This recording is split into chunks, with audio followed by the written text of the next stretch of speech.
Kondisi Indonesia pada masa awal kemerdekaan. Saat itu, bangsa Indonesia harus menghadapi situasi negara yang belum stabil. Ketidakstabilan ini ditandai oleh kondisi pemerintah pusat yang masih berupaya membenahi pemerintahan. Secara de jure, status Indonesia sebagai sebuah negara masih terus diperjuangkan. Apalagi Jepang masih berada di Indonesia untuk mengendalikan status quo. Situasi makin kacau ketika pasukan sekutu yang diboncengi oleh Nica tiba di Indonesia. Berbagai kondisi tersebut menunjukkan permasalahan pada masa awal kemerdekaan berkaitan dengan hukum dan ketertiban keamanan, atau Rules and Order. Perekonomian Indonesia pada masa awal kemerdekaan belum stabil. Kondisi tersebut dipicu oleh peredaran mata uang yang tidak terkendali. Pada masa itu, terdapat 3 mata uang yang beredar dalam masyarakat, yaitu uang rupiah Jepang, Dejavasje, dan uang pemerintah Hindia Belanda. Untuk mengatasi permasalahan tersebut, pada 1 Oktober 1945, pemerintah mengeluarkan mata uang yang dikenal dengan Uang Republik Indonesia atau ORI. Permasalahan ekonomi pada masa itu terjadi akibat blokade ekonomi yang dilakukan oleh Belanda sejak November 1945. Ketidakstabilan dalam bidang politik dan ekonomi pada masa awal kemerdekaan menyebabkan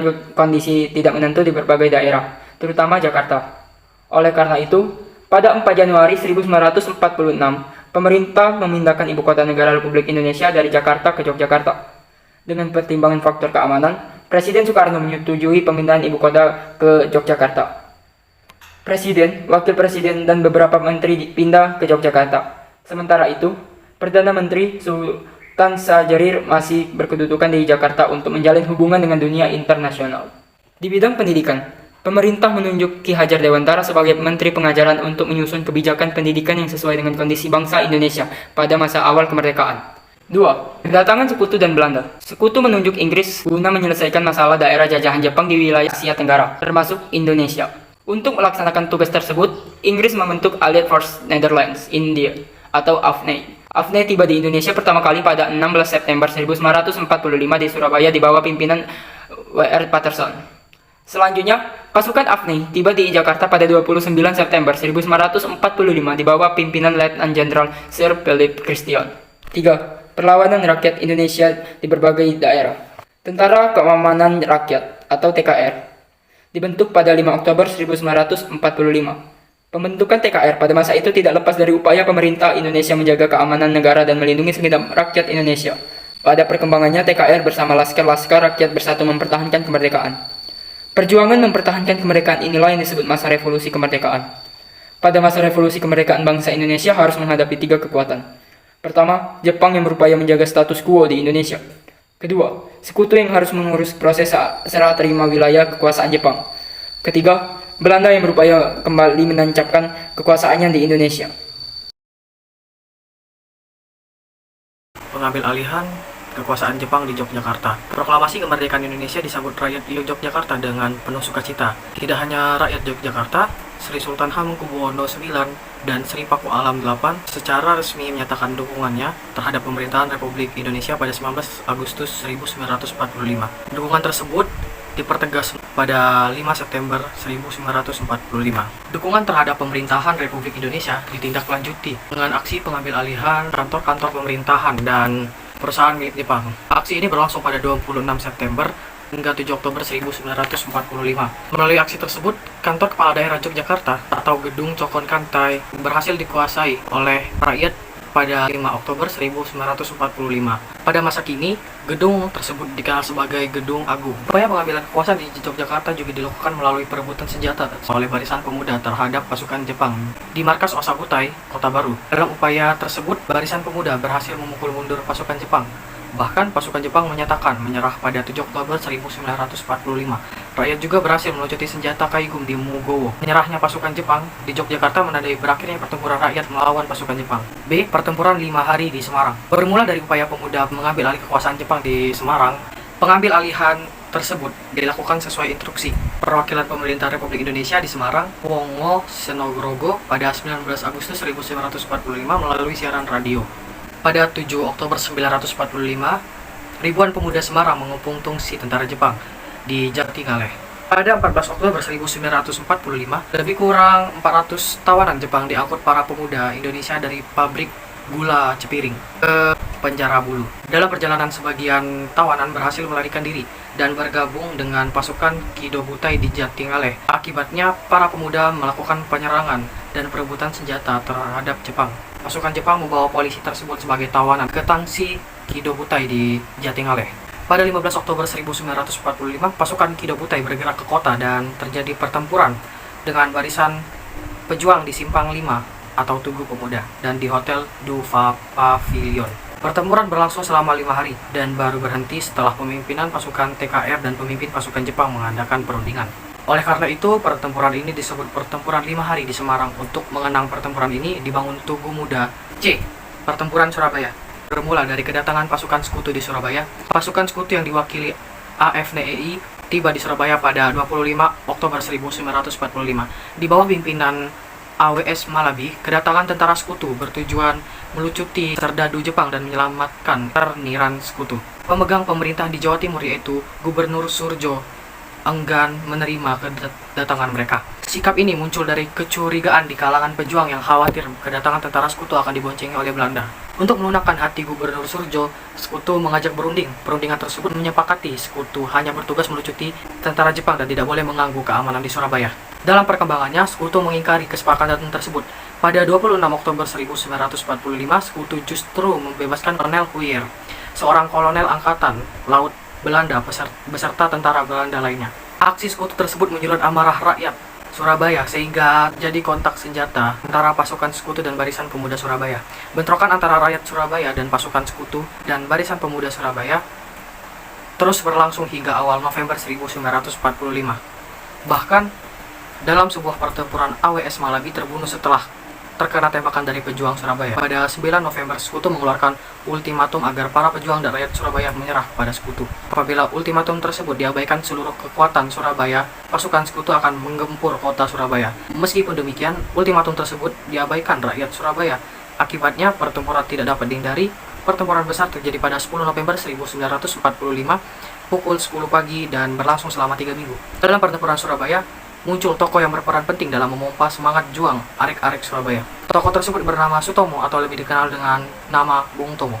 Melalui radio pemberontakan yang didirikannya, Bung Tomo menyuarakan semangat pejuang kepada arek-arek Surabaya. Pertempuran Ambarawa bermula dari kedatangan pasukan sekutu yang dipimpin oleh Brigadir Jenderal Battle di Semarang pada 20 Oktober 1945.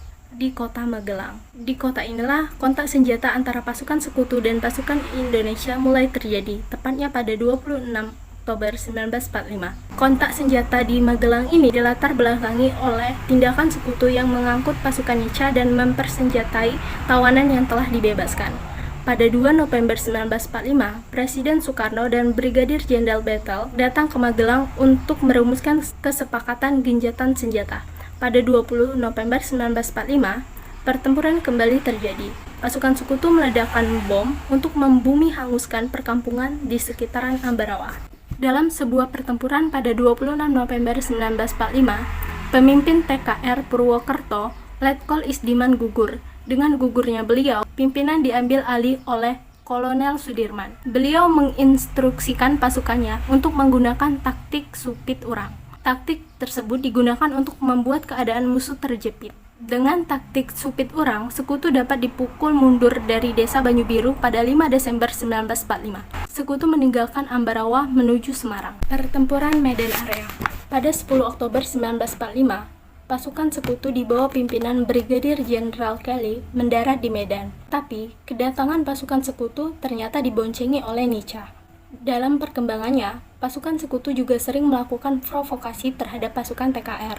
Salah satu aksi provokasi yang dilakukan oleh pasukan sekutu adalah ketika mereka menginjak-injak lencana merah putih yang dikenakan oleh seorang pengunjung hotel di lobi Hotel Wilhelmina. Aksi tersebut terjadi pada 13 Oktober 1945. Pada 18 Oktober 1945, sekutu mengultimatum para pejuang Indonesia agar menyerahkan senjatanya kepada pihak sekutu. Ultimatum tersebut memberikan peluang kepada tentara Nica untuk bertindak sewenang-wenang.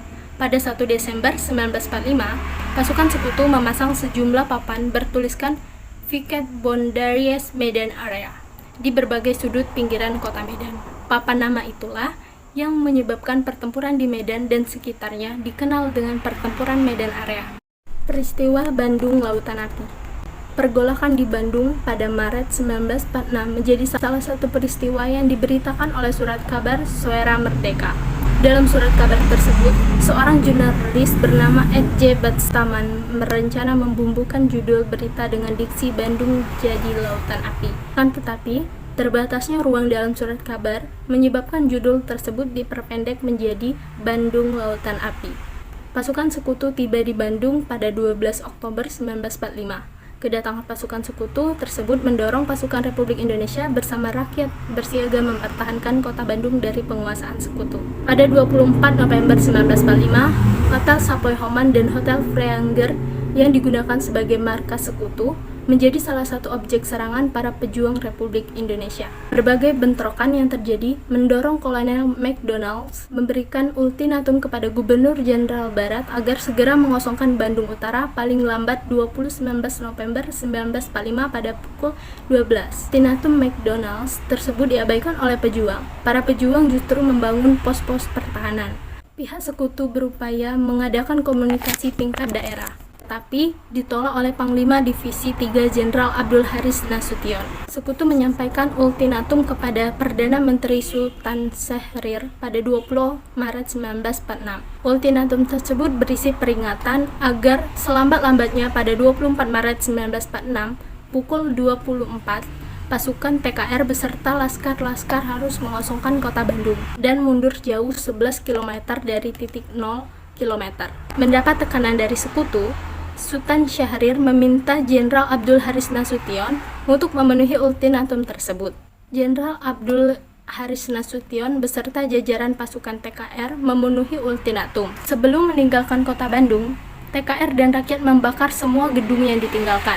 Pembakaran gedung-gedung tersebut bertujuan agar tidak digunakan oleh pasukan sekutu. Peristiwa pembakaran inilah dikenal dengan Bandung Lautan. Pertempuran Margarana bermula pada 2 Maret 1946 ketika Belanda mendaratkan kurang lebih 2.000 tentara di Bali. Pada saat itu, Letnan I Gusti Ngurah Rai sedang berada di Yogyakarta. Ketika I Gusti Ngurah Rai kembali ke Bali, ia menemukan kesatuan resimennya sudah terpecah belah. Kondisi tersebut disebabkan oleh upaya Belanda mendirikan negara boneka di wilayah timur Indonesia. Dalam menghadapi Belanda, I Gusti Ngurah Rai mendirikan pasukan yang diberi nama Ciung Manara. Pasukan ini berhasil menguasai Tabanan dan satuan detasemen Belanda. Dalam pertempuran tersebut, I Gusti Ngurah Rai menerapkan strategi perang puputan, yaitu perang habis-habisan. Akan tetapi, kekuatan militer yang tidak seimbang membuat I Gusti Ngurah Rai tidak berdaya, sehingga beliau gugur di medan perang.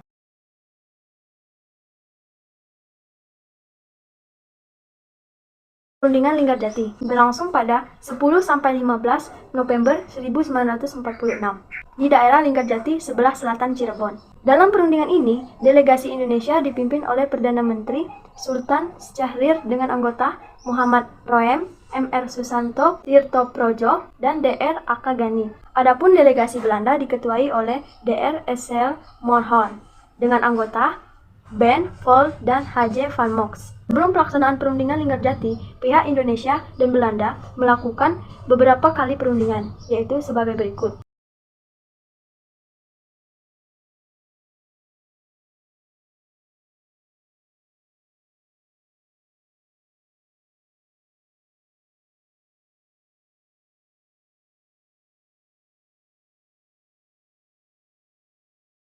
Perundingan Renville.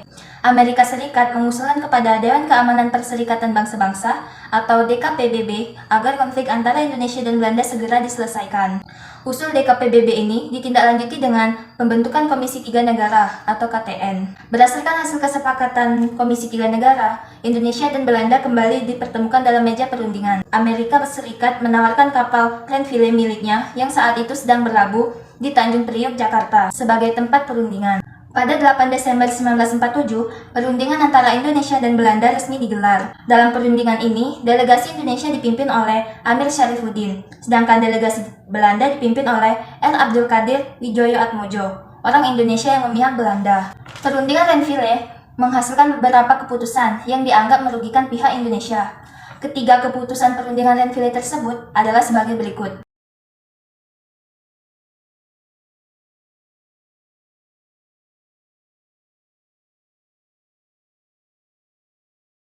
Hasil perundingan Renville mendapat tantangan dari sejumlah pihak. Dua partai besar, PNI dan Masyumi menarik menterinya dari kabinet.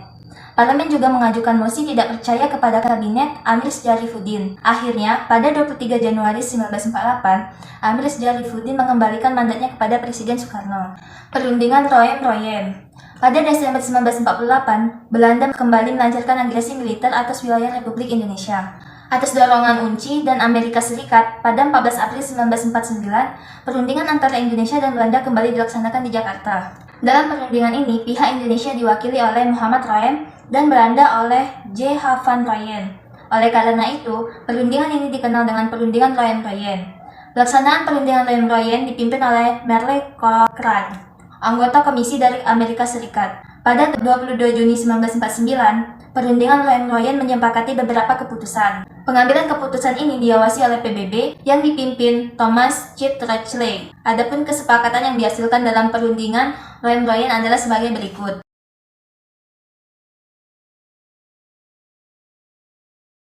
Konferensi Inter-Indonesia. Pemerintah RI melakukan pendekatan dan konsolidasi dengan Bijen for Federal Overlord atau BFO atau negara-negara boneka bentukan Belanda di Indonesia. Koordinasi ini dilakukan terutama dalam kaitannya dengan pembentukan negara Republik Indonesia Serikat. Selain itu, koordinasi dilakukan untuk menciptakan satu front guna menghadapi Belanda. Oleh karena itu, Indonesia dan BFO mengadakan konferensi Inter-Indonesia.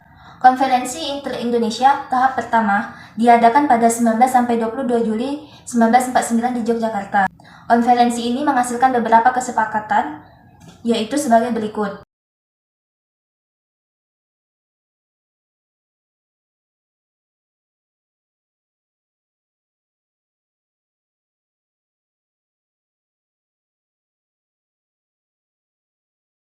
Tahap kedua diselenggarakan di Jakarta pada 30 Juli hingga 2 Agustus 1949, membahas pelaksanaan pokok-pokok kesepakatan yang dihasilkan pada saat Konferensi Inter-Indonesia di Yogyakarta. Konferensi Meja Bundar KMB dilaksanakan di Gedung Ridderzaal di Den Haag, Belanda pada 21 Agustus hingga 2 November 1949.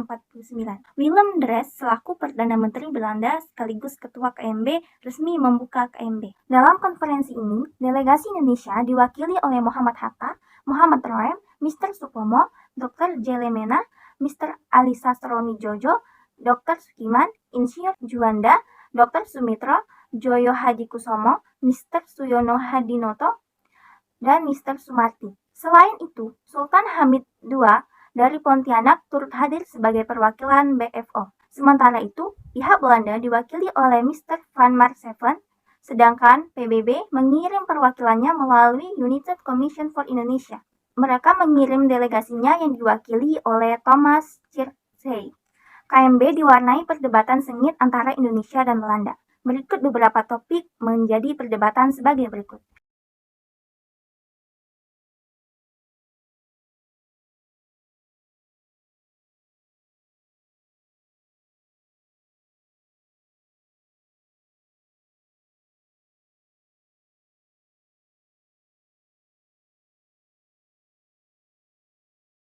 Perdebatan perbedaan tersebut akhirnya mencapai kesepakatan pada 2 November 1949 yaitu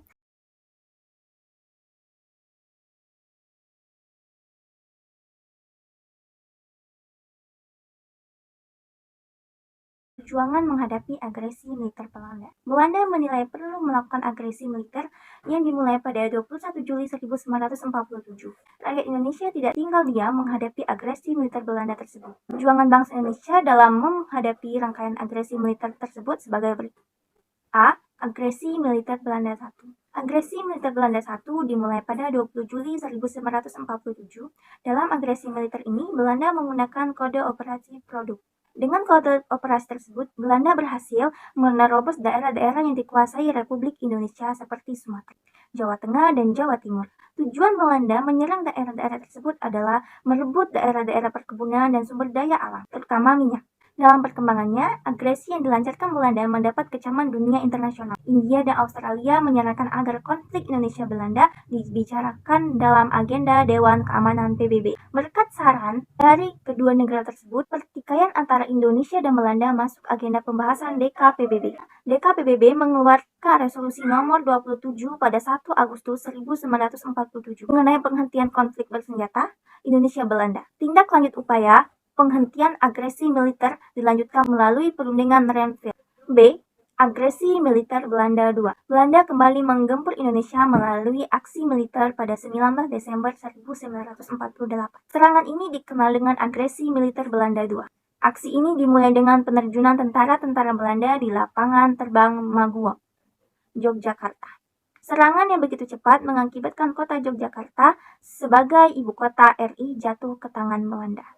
Menghadapi agresi ini, Jenderal Sudirman melancarkan konsep pertahanan rakyat semesta. Serangan umum 1 Maret 1949. Gempuran pasukan Belanda terhadap Indonesia mendorong TNI aksi balasan terhadap Belanda. Sebelum aksi balasan tersebut dilancarkan, Sri Sultan Hamengkubuwono IX melakukan koordinasi dengan Letkol Soekarno selaku komandan pasukan di wilayah Yogyakarta. Berkat aksi dan informasi yang diberikan oleh Sri Sultan Hamengkubuwono IX, pasukan TNI di bawah Komando Letkol Soekarno yang berhasil menyerang ke jantung kota Yogyakarta pada 1 Maret 1949. Dalam serangan tersebut, pasukan TNI mendobrak barisan serdadu Belanda dari 5 penjuru arah utara. Serangan dipimpin oleh Mayor Kuston, penjuru barat dipimpin oleh Letkol Fredji Samuel, penjuru selatan dan timur dipimpin oleh Mayor Sarjono, serta kota dipimpin oleh Letkol Amir. Serangan TNI tersebut berhasil menduduki kota Yogyakarta dalam waktu 6 jam. Peristiwa Yogyakarta kembali. Dalam peristiwa ini, para pemimpin Republik Indonesia kembali ke Yogyakarta. Rombongan Soekarno dan Muhammad Hatta beserta Sri Judin Parawinegara yang tergabung dalam kelompok pemerintahan darurat Republik Indonesia atau PDRI tiba di Yogyakarta pada 10 Juli 1949. Selain dua rombongan tersebut, pasukan Jenderal Sudirman yang telah bergelaraya turut kembali ke Yogyakarta. Penegakan kedaulatan NKRI. Konferensi Meja Bundar atau EKMB yang diadakan pada akhir 1949 menandai pengakuan kedaulatan Indonesia oleh Belanda. Meskipun dalam bentuk syarikat, pengakuan kedaulatan tersebut menunjukkan perjuangan para pemimpin dan segenap bangsa Indonesia membuahkan hasil positif. Para pemimpin berjuang dan segenap rakyat rela berkorban tenaga, pikiran, harta, bahkan nyawa demi kedaulatan dan keutuhan negara.